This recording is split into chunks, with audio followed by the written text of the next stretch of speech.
Bonjour à tous, nouvelle vidéo. Hier, je croisais un homme qui racontait un peu son histoire. Il parlait de son divorce, de tout ce qu'il a perdu, c'est-à-dire sa maison, ses enfants. Et ce genre d'histoire, malheureusement de nos jours, c'est loin d'être des cas isolés. Combien d'entre eux se sont retrouvés carrément à la rue, dehors, sans rien du tout? Les femmes modernes se demandent pourquoi les hommes ne veulent plus leur faire confiance. Et ben voilà une petite idée. La génération précédente a semé le chaos, le trouble. Même la génération actuelle continue encore à répéter les erreurs de la génération précédente. Les femmes modernes sont encore pires que les femmes de l'époque. Et pourtant, elles veulent aussi accéder au mariage.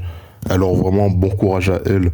Je souhaite d'ores et déjà bon courage à la nouvelle génération de femmes qui voudront accéder au mariage, qui voudront y prétendre. Elles devront faire leurs preuves et même plus que cela, elles devront offrir carrément des garanties. Les hommes ne seront plus aussi bêtes, aussi naïfs qu'avant, ne croiront plus les promesses, mais les actes. Pour les femmes modernes, il faudra une vraie remise en question, une vraie remise en cause, mais alors ce n'est pas gagné. Vu ce qu'on voit sur les réseaux sociaux, vu comment elles ont été traitées comme des princesses dès leur enfance, ce n'est pas gagné du tout. Au travers des vidéos qu'on voit, par exemple sur TikTok, on voit que même à 40, 50 ans, il n'y a plus aucune remise en question. Tout est de la faute des hommes. Et pourtant, elles aspirent au bonheur.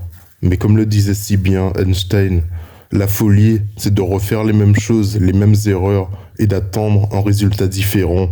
Il ne viendra jamais. Si elles ne se remettent pas en question, il n'y aura aucun changement. Les temps ont changé, les hommes ne recherchent plus comme avant à tout prix à construire quelque chose, à entrer dans des relations. Ce sont les femmes qui le recherchent plus que jamais en parlant H24 sur les réseaux sociaux de ce genre de choses. Mais les hommes n'en ont pas besoin. Ce sont les femmes pour booster leur confiance qui ont besoin d'être constamment dans des relations. Dorénavant, ce sera aux femmes de prouver ce qu'elles pourront apporter ou non dans une relation. Pourquoi on devrait entrer en relation avec elles? Quel intérêt on a de le faire? Qu'est-ce qu'on va y gagner?